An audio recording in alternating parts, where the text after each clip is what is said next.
is the UK Brand Show with Penny Williams and Mark Challoner.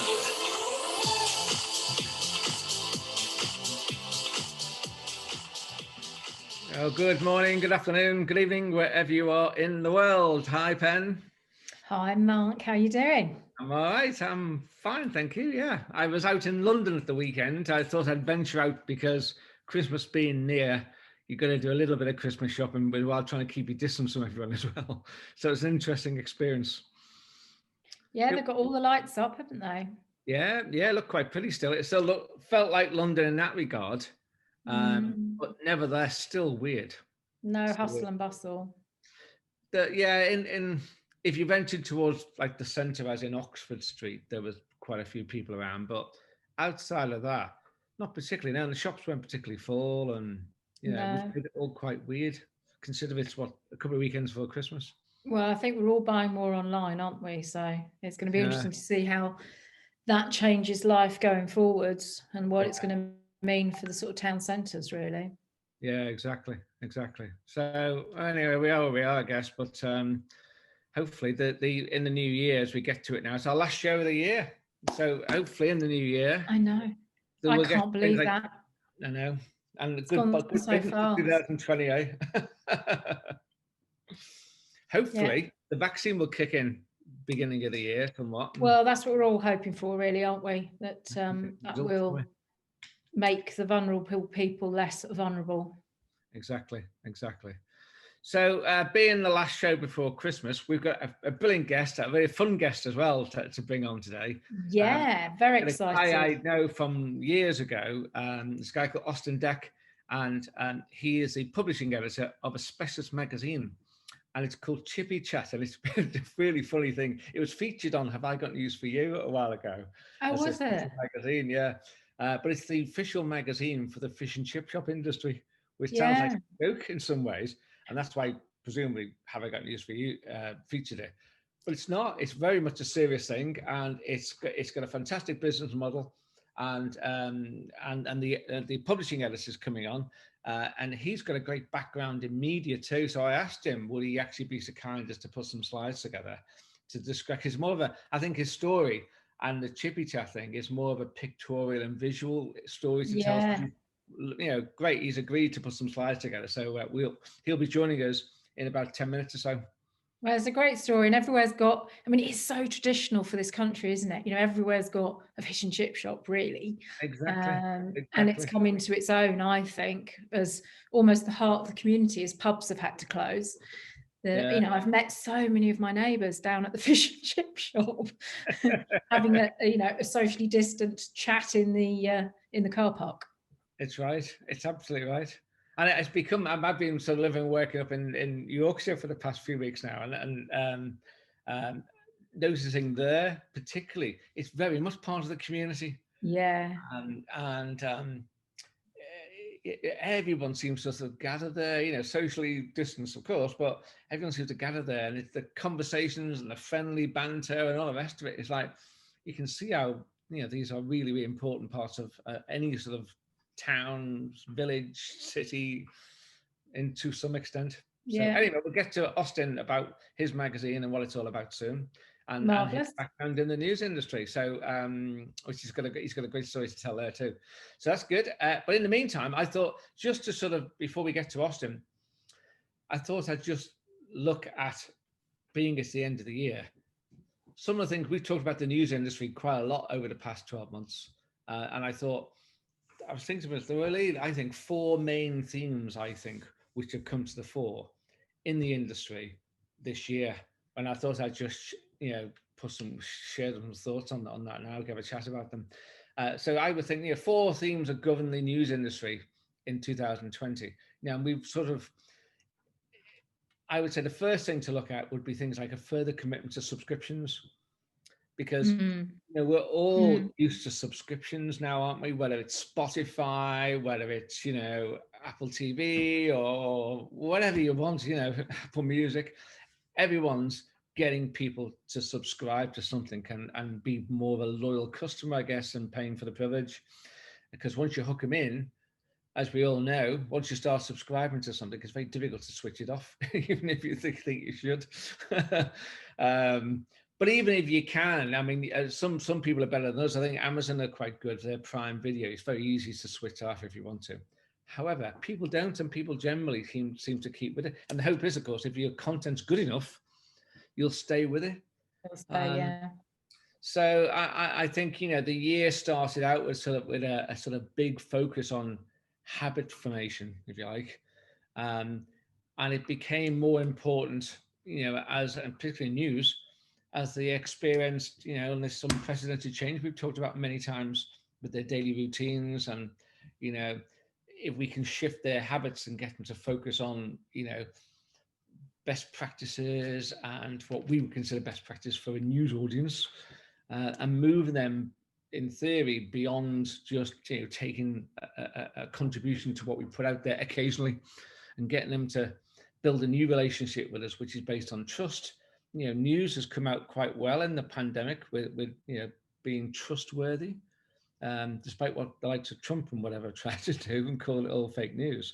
I think people have seen through a lot of that, and they've become more responsive to the impact that their local newspapers, regional newspapers particularly, I think people have, yeah, I think the BBC have lost ground, and I'm sure I've seen a survey in the last few weeks that sort of underpinned that people have felt that the BBC haven't done as good coverage as Sky and ITV, which is quite interesting, but also people are going for their local media because they feel it's more trustworthy.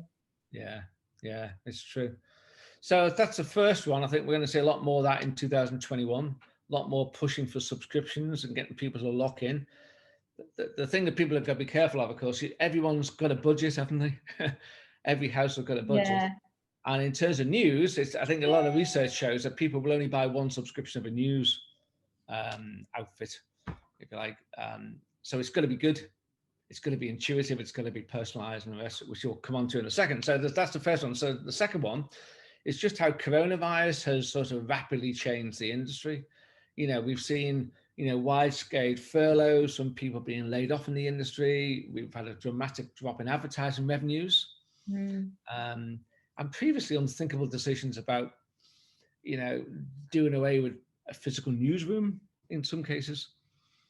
But, you know, I think it's also pushed a lot of, particularly the legacy news publishers, the existing traditional newspapers, to adapt more quick than they were before, and go further into their digital transformation quicker. And I think for publishers and for a lot of them, that's meant making the decision to maybe, from a print point of view, stop printing on certain days. And some newspapers around the world have actually gone to weekend printing only, because people only want to buy the weekend magazine and newspapers together, like the Sunday Times. Times Saturday has lots of magazines, etc. But they don't care for it too much during the week when it's a lot thinner and not much for your money.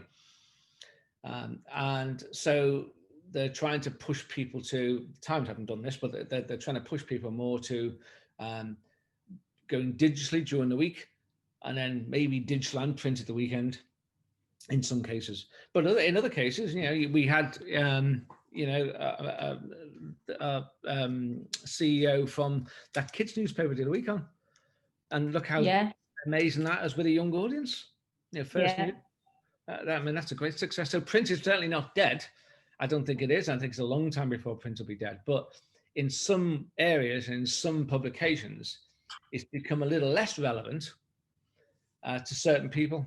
So therefore, I think what it's done, and COVID has done this, is push publishers into a faster adoption of their digital approach, whether it's going to be the be all and end all for them, or whether it's going to be part of the mix still, and print still a cornerstone. I don't think anyone can actually predict that totally at this point. But I think what is going to be important, and what's without doubt, is everyone needs a digital presence of some description. And whether that's intuitively done for the phone or for the desktop or whatever, it's important. And then the third thing I was thinking about was creativity. And I think, again, as we've gone through this period where, you know, we've made great strides, I think, as a news industry in designing a new type of edition for the future. So it's going beyond what a lot of people have done, which is just simply a PDF of just, you know, here is the newspaper as you would have bought it and here it is in digital format, exactly the same. Yeah.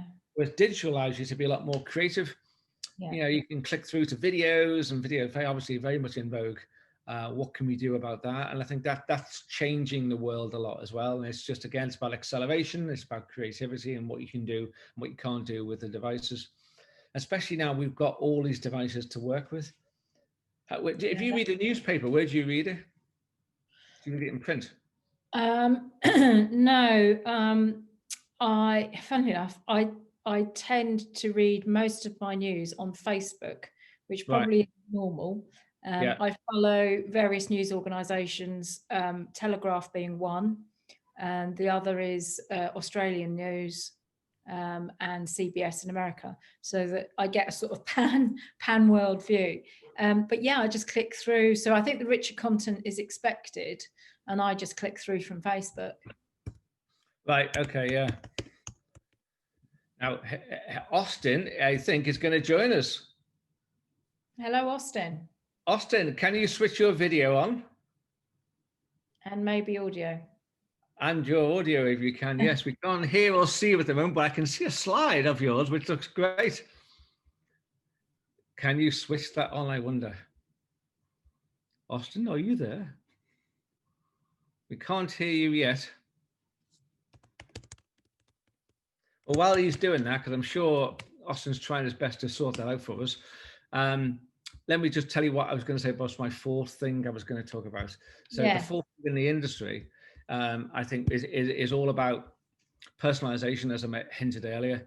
And I think, you know, again, going back to Spotify and Netflix, they've gone in full personalization mode now. So, you know, every day I go through Spotify, I've been a big music fan, and see what they've recommended for me today, or based on what I've done, and it might like this, and introducing me to new artists and stuff. And I got a little summary of the year from them recently, which said that I've actually found something like 244 new artists this year through to things like their recommendations and based on what I've done, etc., etc. So it's just a small thing to say, rather than just giving people the access to things where they can tick or not tick certain items of news they may or may not like. It needs to be a lot more intuitive than that, and it needs to be, you know, a lot more personalized. So I think they're the four things I think this year, which I think more than ever we've seen, and we'll see more of next year. Yeah, no, I agree. But Mr. Dak, are you there? Can you hear us? I don't think he can hear us, Tan. No. Can you hear us? Hello? Can you hear us? You can't hear us? Oh, no. Austin, can you hear us? This is the first time this has happened. Yeah, it is. Isn't it? Yeah. It's because Google went down. I need to ask him, Austin, can you switch your video on? How about trying the chat? Or audio even. I've sent him a note on chat. Can you hear me? I don't think you can. Hang on. If I put this, I've got a great idea here, Pen. If I do a note saying, because he can't, if I've got a, let me just see if I can call him. This is the first, isn't it? Old-fashioned way. Yeah. Let me see if I can call him. 1 second.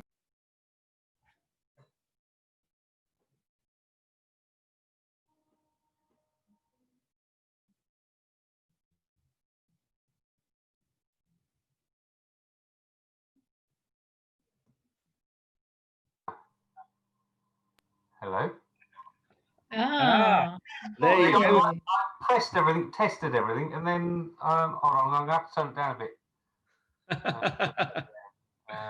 We can hear you now. Okay. Yeah, I will have to escape a minute and turn it down. I've got it turned up for something that's later. No, we can hear you well. Don't worry. Okay. Good. So welcome to the show. Hi. Good to have you on. Hi, Penny. How are you? Very good. How are you? Nice to meet you via link and all that. Yeah, very good to meet you. Can't wait to hear your story. Oh, yeah, it's fun. It's been fun. I've enjoyed it and continue to enjoy it. So I'm originally from Cambridgeshire, so I know Ely very well. Yeah, I've moved here 15, 16 years ago, and it's lovely. It's really good. Yeah. Well, I know Yeah. we talked about getting on the show probably about a year ago now, so it's taken a long time to happen. But I'm delighted you've come on our last show of the year. Yeah, Merry Christmas, I guess. I suppose I nearly put a Christmas jumper on, but I thought I'd put a jacket and shirt on for your honour. Well, we are very honoured. We were going to have pajama bottoms. Well, listen, before we get going into Chippy Chat, let's talk about you, because we've known each other for many years, haven't we? Yes, I was trying to work it out when you said let's have a chat, and my guess is it's around about 1994, I guess. Yeah, I think it was. Might have been late '93. The Inmar conferences were absolutely legendary. I guess they still are. And I was lucky enough to be a triple winner, my second Inmar conference. But the camaraderie and the ideas and what came out will live long with me. They're absolutely fantastic. Yeah, we used to have PenMed. This is the International News Media Association, my news association. We used to have UK workshop weekends, and Austin and his bunch of guys from sort of Anglia and Suffolk and all those areas, Norfolk, used to all come along to these events. They were great, weren't they? Really great weekends. I actually remember getting hypnotized, I'm pretty sure. Yeah, well, we tried to keep people entertained and fix at the meetings. Yes, you're right. We did have a hypnotist one year for our Friday night cabaret night. Yeah, that's right. Yeah, very good. So tell me a little about your background in news media then first, then. Well, 1993, I guess it was. I started with once was Eastern Counties newspapers, very marvellous, lovely set of mainly Eastern newspapers that grew and grew into the Archant brand and what it is today, and sadly it's beginning to shrink. One of the first jobs, I suppose, main jobs I got involved with was to take the Eastern Daily Press tabloid in 1995, 96, which was a massive job because the readership really didn't want it to go tabloid, I guess. Over 100 years of broadsheet. So it was a great honour to be part of the team that did eventually take it tabloid, and we actually launched it with a Spider-Man scratch card of all things. The scratch cards were massive in the early 90s. I think what part of Inmar was who had the best or biggest or funniest or quirkiest scratch card at one point, I think. But yeah, so that's how I became involved with that. My first sort of boss was Johnny Hustler. I guess you'd met Johnny a couple of years before. I remember Johnny very well, yeah.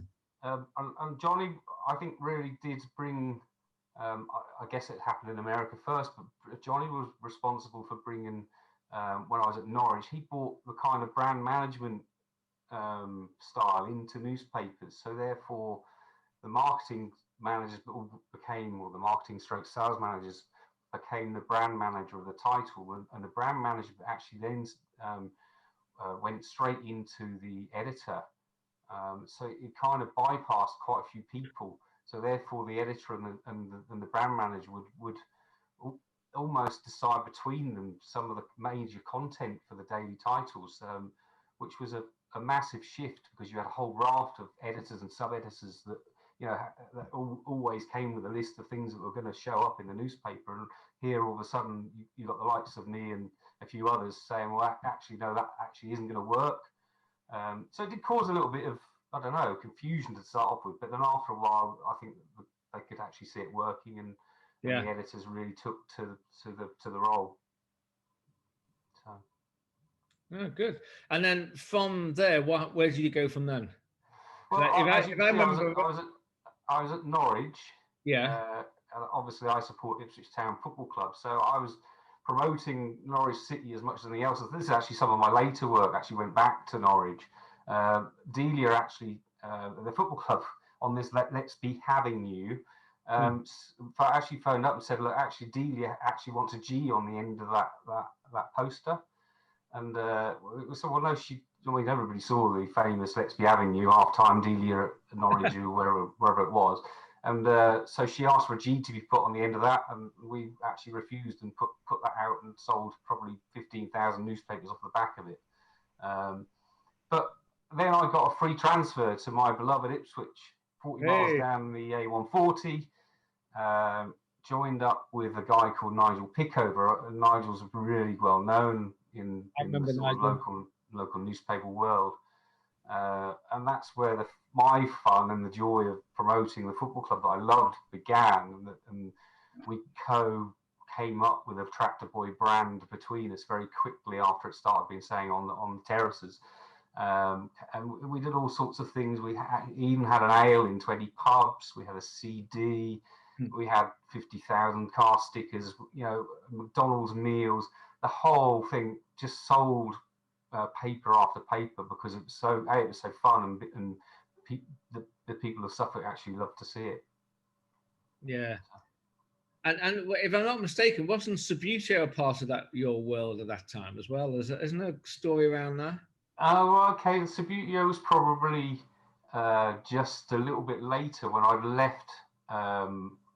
I kind of decided to leave Archant, but I came over to Ely. My best friend called out the blue to say, "Do you want to fancy a game of Subbuteo?" And it was like we were 18. I thought I hadn't spoken to him for 12 years, and so I came over to Ely for a few months, and we were playing Subbuteo on a Thursday night. And he ended up building the biggest Subbuteo league in Europe. We had over 35 teams over here. It was absolutely fantastic. We even had inter-Europe matches. Inter Milan came over, and because the Italians love Subbuteo. We even had a guy that still does actually now can make your own team if you support, a little village, that you can have your own Subbuteo team. He hand paints them. Absolutely wonderful. So I ended up in Ely really because of Subbuteo. And if it hadn't been for that, then I wouldn't have got into the farming and the potatoes and everything else that came after that. But the Evening Star, I think probably the funniest thing was when actually we went to Wembley in 2000, and everybody who went to the football to queue up for a ticket was offered a bus. So Ipswich obviously bought every bus in Suffolk and Essex and Norfolk and everything they could get hold of. So in our infinite wisdom, we decided to and it cost £18,500. We decided to hire a train from Anglia Railways. Obviously, we didn't know anything about trains, but we just said, yeah, we'll have it. Monday, May the 27th, whatever the date was. And I think the Thursday afternoon before Monday, we played at Wembley. We hadn't filled a seat because the football club had been selling, tickets on every bus. But thankfully, the buses ran out, and Friday, Saturday, the phones were off the hook, and we ended up selling every seat on the train and decorated it in Norwich. So it started in Norwich and went to Wembley. But there's only so many more times I can dine out on that because my Norwich friends are doing very well. But then if you go when you were at Ipswich, then you must have made a good song and dance about the UEFA Cup thing as well. Yeah, well, yeah. We actually had a couple of events. We got the UEFA team back together again after 30 odd years or whatever. I can't remember the exact anniversary. And you call and you're calling your heroes. I got this black book full of Franz Tysons and Murans and Mariners and all these people that names well, yeah. And I'm getting paid to do it. Absolutely wonderful. But one thing about that event was, and this comes all the way through the presentation. It's not always about the amount of money you spend on promotions. It's about the thought process, how quickly you think, what you can do, what you can't do. And I suddenly thought, well, let's get the cup. Let's find out if we can get the cup. At least find out. And actually, that cost me £1,500 to get the cup from Geneva to Ipswich with a bodyguard. I got it sponsored. And it just made the night. Everybody wanted to be with the cup. Not everybody got as close as myself and my wife, but everybody wanted to see it and really touch it, and it just the small details I think about promotions and branding and marketing are the ones that make the difference, and the ones that people kind of remember, I guess. So Yeah. um, Great. And that led to other things, of course. I think you were doing things like flying lessons and all sorts of different things. Well, yeah, but then when I left, I guess I left Archant in 2004, I think it was. I'd love to be, don't get me wrong, the newsroom is still the most wonderful place to be. I always go back to the death of Princess Diana. I was actually on my honeymoon and we got a call at 1 in the morning. You know, Diana's dead, and immediately, you know, we'd never had a Sunday newspaper at Archant. And we launched a Sunday newspaper in 4 hours on the back of that. And a very sad occasion, but for us it was good, really good. Yeah. And yeah, so then after that, I'd done 10 years of 12 hours a day in the newsroom, and I'd got lots of contacts. I thought, yeah, why not? Let's have a go. Let's have a stab and launch my company 16 years ago. One of the first people I worked for was a magazine called Loop, and we did obviously I went back to my regional press contacts. We did lots of regional press promotions, but I also thought, well, why not? Let's go and see the Times and take the proposition to them, and we got a £25,000 page for free, and got nearly 700 people up flying from one promotion. So and you were behind something called, if I remember rightly, the Ipswich Witches as well, weren't you? Yeah. Well, again, it's that kind of thought process, really. You know, Ipswich Witches, Sky took over Speedway. They wanted to make glamorous look good, everything else, and obviously it was easier to get an audience once you had an audience to get sponsors. So I went out to present to people like AXA and you know, Maximum came off the back of that kind of thing, and people were holding them up like they do at cricket and all that sort of stuff. So again, it's about the thought process and how you get to these kind of people, how you present to them, and more importantly, the partnership process that you go through with them, the warmth you have with them, the touchy-feely kind of stuff. You know, it's not just to write a check and, you know, goodbye, we'll see at the end of the season kind of thing. It's that kind of how do you lead them through, and how do you keep them, and all that kind of stuff at the same time. So the reason why I sort of led you down that path of Ipswich Witches, etc., was because it was during, correct me if I'm wrong here, but it's during that period where I think your foray into chip shops, etc., started, because you do something called Field to Fryer. Was that your first step into? Well, no, the Field to Fryer, yes, was probably my next client, really. Field to Fryer. Here I am in Ely. You can't get any closer to the best potatoes that are grown in the UK. 35% of potatoes come from this area that are used for in the chipping industry, and the guy that who owns Isle of Ely played Subbuteo. So I met him, and we had a few beers, had a few conversations, and it probably took 6 months to a year. But I said, well, okay, what are you doing with your partners, with your farmers? How are you the fish and chip industry? How are you tying all of that together? So again, I don't know anything about flying. I don't know much about farming particularly, but what I do know is the thought process that they all should be going through to match that kind of, you know, that whole arena. So Field to Fryer really was just that. How you know, we even took farmers to fish and chip shops, and they had a go at frying, and it was amazing what they would come up with, because, you know, the farmer would say, "Oh, that potato's X," and he'd actually say, "Well, no, actually it's not. It's okay. And if you do this and do that, then it would actually make a better chip." So that kind of worked really well. So, you know, Field to Fryer came on from that, and obviously Chippy Chat came on from that. Okay, so let's hone in on that then. Now, how did you get into Chippy Chat? Well, it was funny, really. The guy that owned it is fish and chip guru Mark Petro. We would be going to, as part of Isle of Ely Produce, we would go to the Chip Barons Ball, which is as good as it sounds, every year in December, and at the heart of the fish and chip world. And one year he came to see us to sell us a banner for the ball, and he said, "Oh, I think I might, you know," he's a fish fry, so I think he'd launched the magazine and a successful forum before that, and he said, "I think I might sell the magazine." And the guy Oliver Boutman, who owns Isle of Ely Produce, more or less said there and then, he said, I think we'll buy that. And he looked at me and said, well, you're a publisher, you can publish it.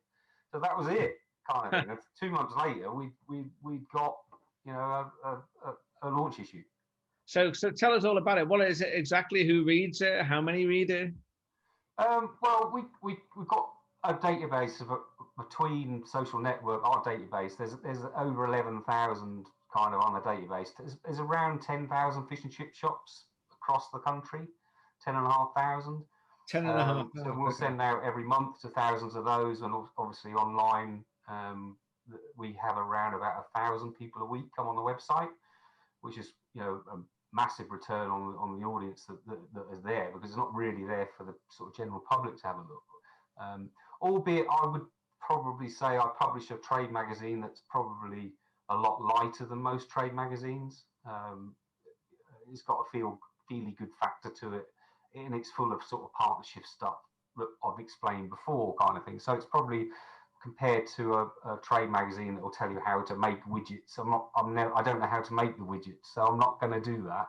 But what I will do is get the best people who do, and also look at a story behind a story as well. So, yeah, you know, just looking at the front pages, how do you promote a box of fry white? It's a box of fat, really. Our designer he's brilliant, Stuart Catterson. He makes me look wonderful. I love him for it. I have the idea, but he's just a great artist, and obviously you can see that he likes to create stuff that mimics great artists as well. Before you came on, Austin, Penny and I were just talking about in the industry, the news industry, we're talking this year, and the same applies here. It's been one of the main pillars this year people concentrated on during COVID is how to be more creative in what we do to get attention more, and this is exactly it, really. Isn't it? That's my main part of the job, really. I think I've even created a room for a story because I've got the headline. Because I just love my headlines. I'm absolutely fascinated with them. But here's the website. So we've got trade partners. We've obviously got some adverts, and we've got all sorts of stuff going on, features, industry news, editors' picks. And the picture in the middle is actually the farmers that we invited, and potato wholesalers that came to the National Fish and Chip Awards last year. Unfortunately, it's not held this year. And that's a big event. Again, in the middle of the room. That's a big event. Massive, yeah. 700 people. 5 or 6 years ago, we didn't know anybody in the room. Now we're kind of at the centre of it, which is absolutely, I'm honoured to be. I always speak, I always talk on, every year we present our award. This is not some local village hall you're having the ball, is it? I mean, it's a Dorchester event or something, isn't it? It's a huge thing. It's the Royal Hotel in London. It's a few quid. Yeah. And it is a massive event, and it creates, because it's in January and there's not a lot of good news around, it creates, the Seafish organise it, and it creates millions of pounds worth of PR for Team Fish and Chips. And Team Fish and Chips, brand fish and chips is enormous, absolutely enormous. And I would really love to get more top brands involved with brand fish and chips, because it's such a feel good. Yeah. Everybody loves fish and chip stories. They really, really do. So it's good. How many people work on the magazine and the online, Austin? Chippy Shack. Yeah. I would go out and put 4 hats on, but I can't. It's just me. Really? Yeah. Yeah, and this is. That's a testament to what you can do, isn't it? I mean, as a small business, it is supposed to be 2-3 days a week. But once you get in the middle of the news industry, the fish and chip industry, if you get into the middle of something, I'm at the stage in my life where I do pretty much what I would like to do, and I love doing this. And I can sit there writing a story in the evening. I can talk to someone. I can phone someone up. I've got an idea, write it down straight away. So it's not about whether I do 50 hours a week or 10 hours a week, really. And I think that's a lesson for lots of agencies I work with, that I have to go through agencies for a lot of the brands we deal with, and they change their staff so often that they just don't get engaged with some of the brands we deal with. Yeah, good for you. I mean, it's a brilliant story that what can be done if you put your mind to something. So tell me about as I said, we took the magazine on. yeah, it's been a joy to work on, and I just won't let anything go that's not, doesn't look great. I mean, Famous this is face. a story. This is a brilliant story. I bumped Yeah. into this story via local press. The Kings Lynn Advertiser went and saw this particular fish and chip shop, and the headline was multi-million-pound refit for fish and chip shop, which it was. It was lovely. They did a brilliant job. But when I get there, I bumped into Ed Sheeran. I bumped into this guy, and he is fantastic. He's from that area, isn't he? Yeah, he has his picture taken with everybody that goes in. I mean, this was in, we I can't remember we should have had a mask on or not, but I think it was in between. But Yeah. I had to get him without a mask because it's just such a good picture. But it's spot on those things. The journalist went in there and did the story, but he was there. Brilliant. So that's incredible, absolutely incredible. Brilliant. And this is usually wherever I go, and Mark knows this. I've got a chip shop at Broadfeach, and wherever I go, I challenge someone to cook me some fish and chips.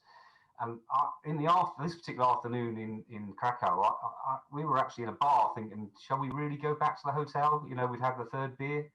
Shall we really do it? And thank goodness we did. We got back there. He'd been to the market. He got me a fresh, he got me actually a frozen at sea piece of cod from Norway, which is my favourite. He cooked his own version of chips. He'd been in the UK, so he got his own batter.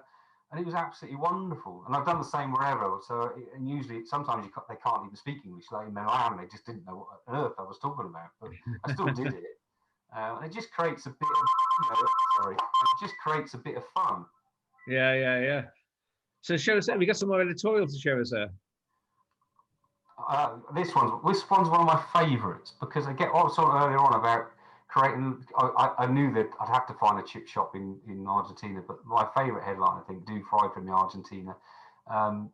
This one is I went over to Norway a couple of times to see the guys because so much of the fish in fish and chip shops is either from Iceland, Norway, the Faroes, all frozen at sea. And we went aboard a £31 million vessel.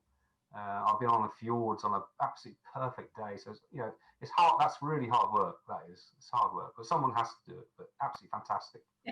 And then we had a rookie. I've been talking to Mark actually back because he's always obviously Mark. Bar this year, Mark is always somewhere. So I said, I actually asked Mark if he would do one of our Chip Shop Abroad features, and I was delighted when he sent me so many pictures and actually did it. And Mark's up for doing. I know Mark's up for doing more, and it's just great. I was proud to do it. Yeah, I always ask other people if they want to do it. It's I'll just do so one good for how people interpret fish and chips across the world. Obviously we're the best, but the Australians think they're really good as well, and New Zealand think they're good, and it's spreading in China and Singapore and all sorts of places. So I think Penny, there's a challenge for you next year. I'll do it. Definitely. Yeah. I do quite a bit of travelling as well, so I'll make sure. That'd be really good, Pen. Yeah, very good. So, I was just going to say something about the great pie debate. What's this about? Well, Pucker Pies had a great campaign. I think it was 2 years ago, not this year because of COVID, but they came up with a campaign. Obviously, they booked via their agency space in the magazine, and I said, okay, that's really good. But again, I couldn't let it lie. I said, look, if we're going to do it, let's get our farmers involved because chips or mash.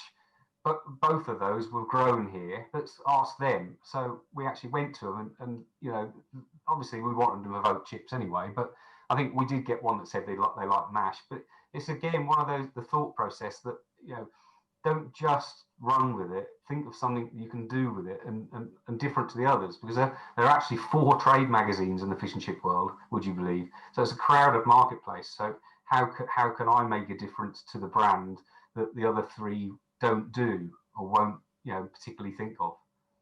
So that's just a little campaign. Austin, I should know the answer to this, but I'm ashamed to say I don't. But you will guarantee know this.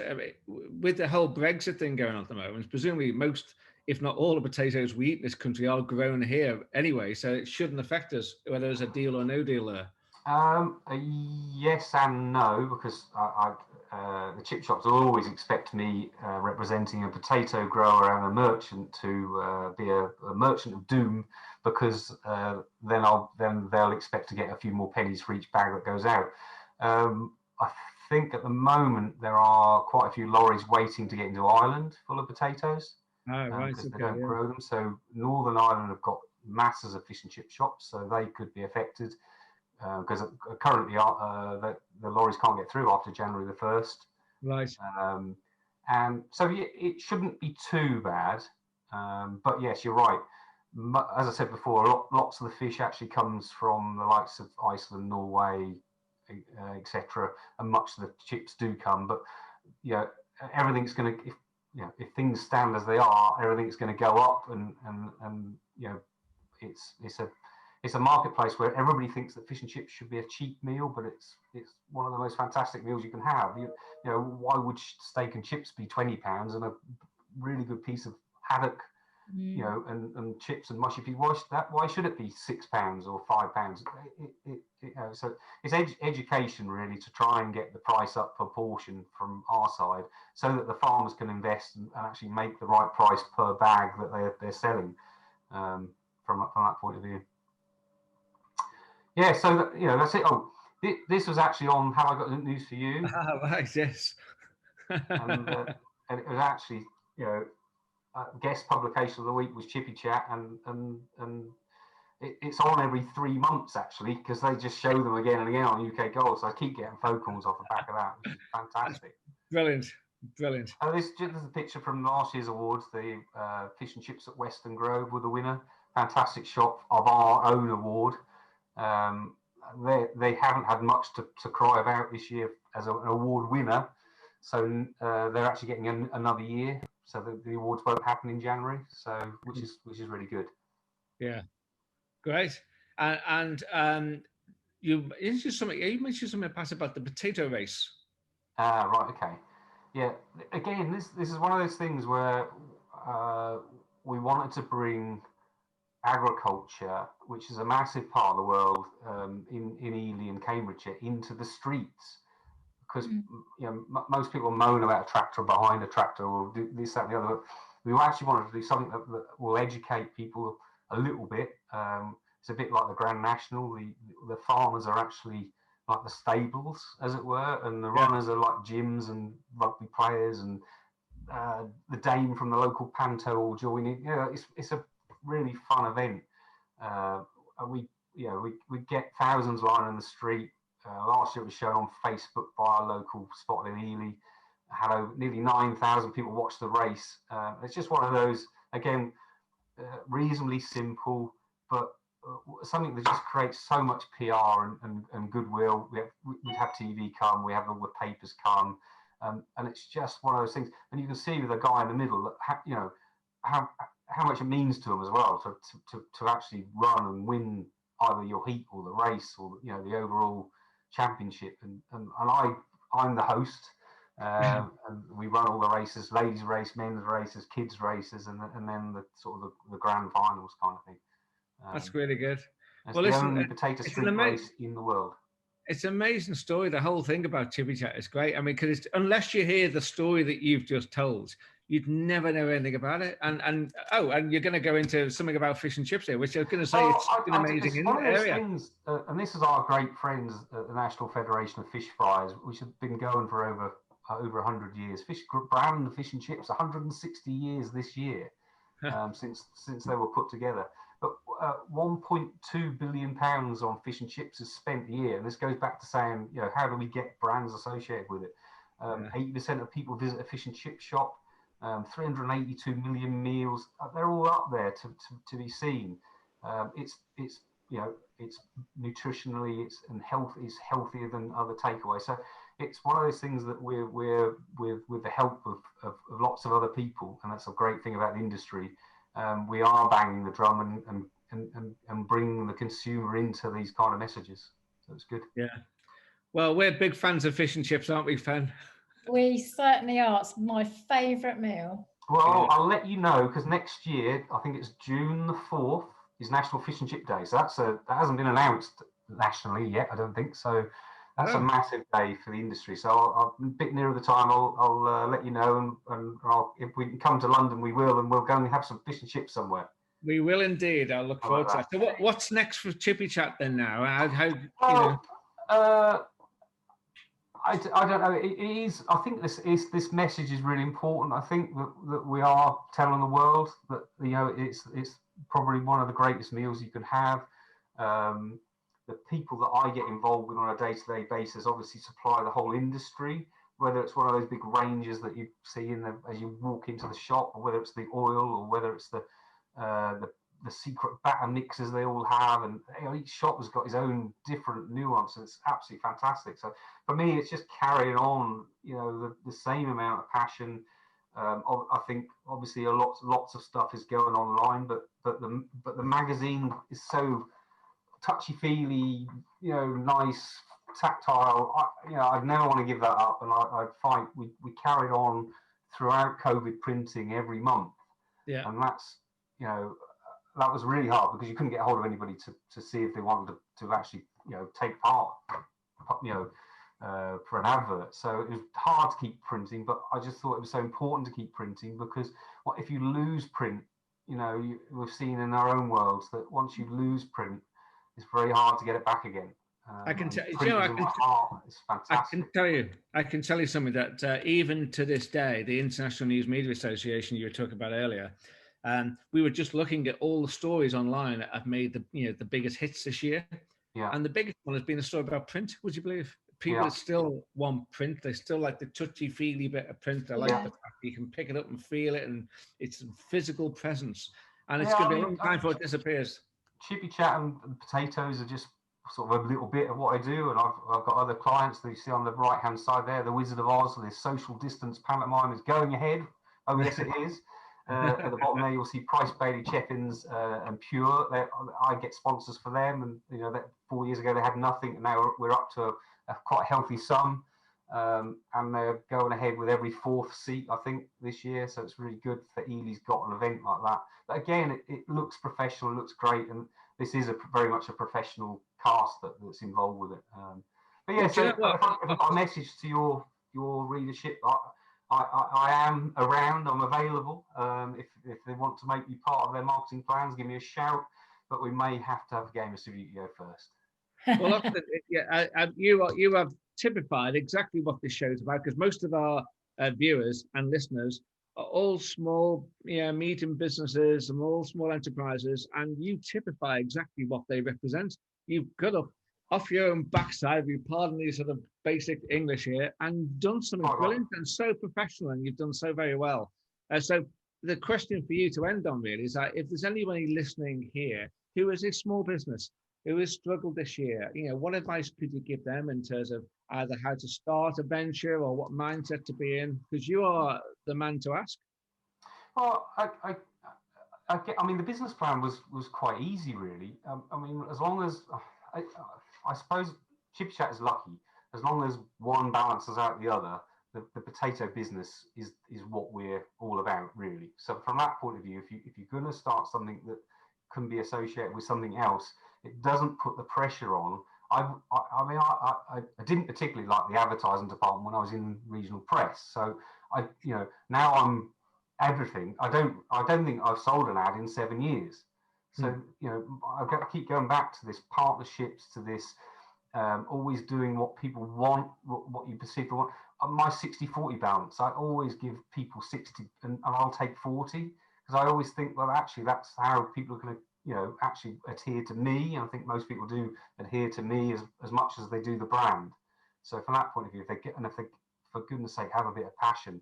I bump into so many people at agencies that I don't know.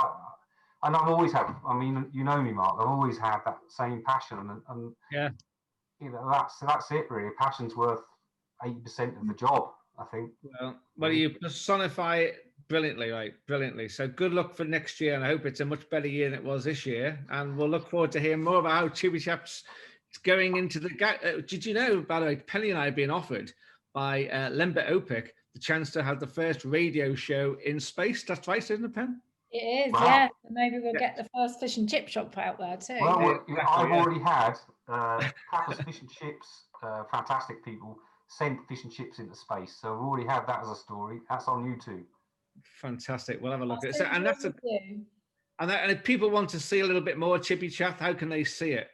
Website Chippy Chat is chippychat.co.uk has got every magazine, every news story, and you can even subscribe via the website too. Great stuff. Well, we will do that. Well, listen, thank you so much for doing what you've done today, for coming on and creating a great story. I couldn't think of a better way to finish the year, because we've all had a tough time, and you've just proved throughout it all there's hope for everyone, and it's an inspiration to your story. Bless you both. Happy Christmas. Brilliant. Happy Christmas. Thank you very much, Justin. Bye bye. See you now. Bye now.